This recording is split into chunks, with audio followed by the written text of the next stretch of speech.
Nous sommes en guerre. Nous sommes en guerre. Nous sommes en guerre. Nous sommes en guerre. Nous sommes en guerre. Nous sommes en guerre.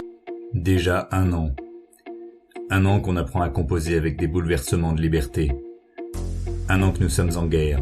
En guerre contre la vie au nom de la santé. 1 an que le vrai fond de l'humanité s'est révélé.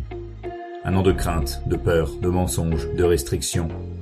1 an de personnes tétanisées, confinées puis libérées mais pas délivrées. 1 an de contraventions abusées, de laissez-passer, de magasins rationnés, de tri entre les premières nécessités et les autres. 1 an de passants agressés, de voisins dénoncés, de clusters suspectés. 1 an de guerre de communication par vidéo interposée. 1 an que des mecs en costard se la ramènent sur BFM TV, tandis que ceux en blouse blanche vont sur YouTube pour parler. 1 an que nous crions sans être écoutés. 1 an que nous prions, en étant sans cesse raillés. 1 an que certains ne se sont pas retrouvés. 1 an de prise de conscience, de perte de confiance, de crise personnelle, familiale, sociale et économique. 1 an qu'on se devine maintenant qu'on est tous masqués. Parce que des nabos ont joué à Dieu dans leur labo, le reste des humains en paye le prix sans pouvoir dire un mot. Et ça va durer. Au moins jusqu'à ce qu'on se fasse vacciner, disent-ils. Mais, là encore, on te fait culpabiliser. Ira ou pas se faire piquer?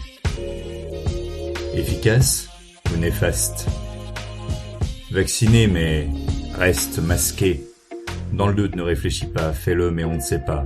Les vieux passent en priorité, toi reste planqué car tu les mets en danger.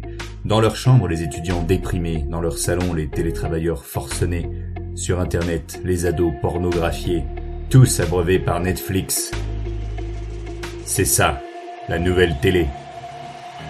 C'est pas contre nos anciens, mais à la fin je finis par me demander quel monde allons-nous laisser à nos grands-parents. Mais bon, aussi 1 an d'attention renouvelée, de créativité renforcée, de convivialité.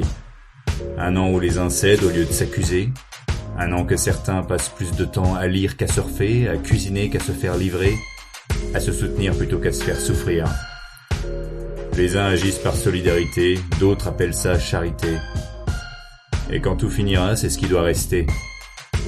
Ouais, quand tout finira. C'est ce qui doit durer.